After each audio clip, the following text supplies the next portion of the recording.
સ્વામિનારાયણ હરે સંવત 1882 ફાગણવદી તૃતીયાને દિવસ સ્વામી શ્રી સહજાનંદજી મહારાજ શ્રી અમદાવાદ મધ્યે શ્રી નરનારાયણના મંદિરને સન્મુખ વેદિકા ઉપર ગાદી તકે યુક્ત જે ઢોલિયો તે ઉપર વિરાજમાન હતા અને સર્વે શ્વેત વસ્ત્ર ધારણ કર્યા હતા ને મસ્તક ઉપર ગુલાબી રંગની પાગ વિરાજમાન હતી અને પાગને વિશે ગુલાબના તોરા ઝૂકી રહ્યા હતા અને શ્રવણ ઉપર ગુલાબના ગુચ્છ ખોસ્યા હતા અને ગુલાબના બહુહાર કંઠને વિશે વિરાજમાન હતા ને બે બાહ્યે ગુલાબના બાજુબંધ બાંધ્યા હતા ને પોતાના મુખારવિંદની આગળ મુનિ તથા દેશ દેશના હરિભક્તની સભા ભરાઈને બેઠી હતી.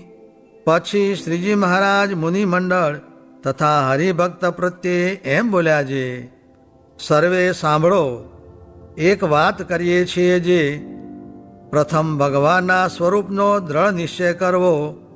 તે ભગવાન કેવા છે? તો પોતાની ઈચ્છાએ કરીને જીવના કલ્યાણને અર્થે જન્મ ધરે છે ને જન્મને ધરતા થકા પણ અજન્મા છે ને દેહને મુકતા થકા પણ અજર અમર છે ને નિરંજન છે, કહેતા માયાના અંજને કરીને રહિત છે ને મૂર્તિમાન છે અને સ્વપ્રકાશ છે, પરબ્રહ્મ છે, અક્ષરાતીત છે, અંતર્યામી છે, અનંત કોટી બ્રહ્માંડના આધાર છે અને મનુષ્ય દેહને જે ધરવું ને મૂકવું તે તો નટની પેઠે ઇન્દ્રજાલ સરખું છે અને અનંત કોટી અક્ષરાદિ મુક્તના નિયંતા છે ને સર્વેના સ્વામી છે. એવા જે શ્રી પુરુષોત્તમ નારાયણ તે પ્રથમ ધર્મદેવ થકી મૂર્તિને વિશે શ્રી નરનારાયણ રૂપે પ્રકટ થઈને બદ્રિકાશ્રમને વિશે તપ કરે છે અને વળી તે શ્રી નરનારાયણ તે પૃથ્વીને વિશે કોઈક કાર્યને અર્થે મચ્છ, કચ્છ, વરાહ, વામન, રામ, કૃષ્ણાદિક જે દેહ તેને ગ્રહણ કરીને અને તે પોતાને દેહ કરીને અન્ય જીવના દેહાભિમાનનો ત્યાગ કરાવીને અને બ્રહ્મ અભિમાનને ગ્રહણ કરાવીને પોતાના દેહને અને અન્ય જીવના દેહને સમ દેખાડે છે. જેમ કાંટે કરીને કાંટાને કાઢીને બે કાંટાનો ત્યાગ કરે તેમ ભગવાન પોતાના દેહનો અન્ય જીવના દેહને તુલ્યપણે ત્યાગ કરે છે. તે ભારતને વિશે આખ્યાન છે જે નૃસિંહજીને જ્યારે દેહ ત્યાગ કર્યાની ઈચ્છા થઈ ત્યારે અંતર્યામી રૂપે કરીને શિવના હૃદયને વિશે પ્રેરીને શિવ પાસે શરભનો દેહ ધરાવ્યો અને તે શરભને ને નૃસિંહજીને યુદ્ધ થયું ને પછી નૃસિંહજીએ પોતાનો દેહ મૂકી દીધો. એવી રીતે સ્વતંત્ર થકા પોતાની ઈચ્છાએ કરીને દેહને ગ્રહણ કરે છે ને તે દેહનો ત્યાગ કરે છે. તે જેમ ઋષભદેવનો દેહ દાવાનલને વિશે બળી ગયો અને શ્રી કૃષ્ણ ભગવાનના પગમાં તીર લાગ્યો ને દેહનો ત્યાગ કર્યો, તે ચરિત્રને દેખીને જે નાસ્તિક મતિવાળા છે ને અભક્ત છે તેમની મતિ ભ્રમી જાય છે અને પોતાની પેઠે ભગવાનને વિશે પણ જન્મ મૃત્યુનું આરોપણ કરે છે અને તેમની મતિને વિશે એમ જણાય છે જે ભગવાન પણ કર્મે કરીને દેહને ધરે છે અને કર્મે કરીને દેહને મૂકે છે અને જ્યારે નૈષ્કર્મ્ય કર્મને કરશે ત્યારે કર્મ ખપીને મુક્ત થશે. અને જે આસ્તિક બુદ્ધિવાળા છે અને હરિભક્ત છે તે એમ જાણે છે જે નાસ્તિકની સમજણ છે તે ખોટી છે ને ભગવાનનો દેહ તો નિત્ય છે અને ભગવાનને વિશે જન્મ, બાલ્ય, યૌવન, વૃદ્ધપણું ને મૃત્યુ ઇત્યાદિક જે દેહના ભાવ તે તો ભગવાનની લીલા છે અને કાળ ને માયા તે ભગવાનના દેહને વિશે ચેષ્ટા કરવાને અર્થે સમર્થ થતા નથી અને ભગવાનના દેહને વિશે પરિણામપણું જણાય છે તે તો એ ભગવાનની યોગમાએ કરીને જણાય છે અને તેને વિશે જે ભગવાનના ભક્ત છે તે મોહ નથી પામતા, ને જે અભક્ત છે તેની મતિ ભ્રમી જાય છે. જેમ નટના ચરિત્રને દેખીને જગતના જીવની મતિ ભ્રમી જાય છે, અને નટની વિદ્યાના જાણતલની મતિ નથી ભ્રમાતી, તેમ પુરુષોત્તમ એવા જે શ્રી નરનારાયણ તે અનેક દેહ ધરીને નટની પેઠે તે દેહનો ત્યાગ કરે છે, ને શ્રી નરનારાયણ સર્વે અવતારના કારણ છે, ને શ્રી નરનારાયણને વિશે જે મરણભાવ કલ્પે છે તેને અનેક દેહ ધરવા પડે છે, ને 84ના દુઃખનો ને યમપુરીના દુઃખનો તેને પાર આવતો નથી.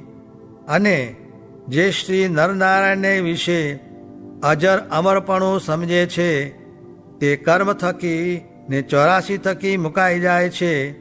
માટે આપણા ઉદ્ધવ સંપ્રદાયના સર્વે સત્સંગી સાધુ ભગવાનની મૂર્તિઓ જે થઈ ગયું ને હમણાં છે ને આગળ થશે તેને વિશે મરણભાવ કોઈ કલ્પશોમાં, અને આ વાર્તા સૌ લખી લેજો, એમ કહીને શ્રીજી મહારાજ પોતાનું પ્રગટપણું જણાવતા હવા, ને તે વાર્તાને સાંભળીને સર્વે તેવી જ રીતે શ્રીજી મહારાજનો નિશ્ચય કરતા હવા. ઇતિ વચનામૃતમ. એ રીતે અમદાવાદ પ્રકરણનું વધારાનું ચોથું વચનામૃત જે તે થયું. મોહામોહ મિલે નિજ પ્રીતમ, કૌન પતિયાર કરે પતિયાસે. તેમાં શું કહ્યું છે? કાગળના લખનારા મળ્યા તે પછી કાગળનું શું કામ? તેમાં આપણને પ્રગટ સંત મળ્યા છે, હવે શું બાકી રહ્યું? સ્વામિનારાયણ સ્વામીએ વાત કરી છે છેલ્લા પ્રકરણનું 13મું વચનામૃત વંચાવીને તેમાં દેશકાળનું બહુ પ્રકારે વિષમપણું થઈ જાય ને તેમાં એકાંતિકપણું કેમ રહે એ પ્રશ્ન ઉપર વાત કરી છે. નિશ્ચય રહે એ જ એકાંતિકપણું છે, અને એ જ રહેવાનું છે. તે જેમ ચિંતામણી રહી અને બીજું ધન સર્વે ગયું પણ કાંઈ ગયું નથી, અને ચિંતામણી ગઈ અને બીજું ધન સર્વે રહ્યું તો પણ કાંઈ રહ્યું નહીં, તેમજ એક નિશ્ચય રહ્યો તો સર્વે રહ્યું ને અંતે એ જ રહેવાનું છે. સ્વામિનારાયણ સ્વામીએ વાત કરી છે સત્પુરુષને સંબંધે કરીને જીવને સંસ્કાર થાય છે, તે એક જન્મે કે 2 જન્મે પણ ભગવાનના ધામને પમાડે એવો પ્રગટનો પ્રતાપ છે. તેની વિકતિ છે, એનું દર્શન થાય, એનો ગુણ લે, એનો પક્ષ લે, એ આગળ હાથ જોડે ને વળી સાધુ બહુ સારા છે એમ બોલે ને એને અન્ન જળ આપે ઇત્યાદિક સંબંધ થાય. વળી જે ઝાડ તળે બેસે, વળી જે ઝાડનું ફળ જમે, વળી જે ઢોરનું દૂધ નહીં જમે ઇત્યાદિક અનંત પ્રકારે જીવને સંબંધ થાય તો તે સર્વે ભગવાનના ધામને પામે એવો પ્રગટનો સંબંધ બળવાન છે.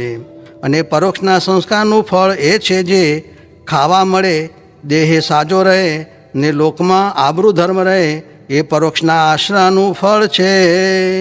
સ્વામિનારાયણ હરે સ્વામીએ વાત કરી છે જીવથી સ્વતંત્રપણે વિષય ભોગવાતા નથી, તે તો તેના કર્મ ફળ પ્રદાતા જે ભગવાન તે ભોગવવા દે તો ભોગવાય.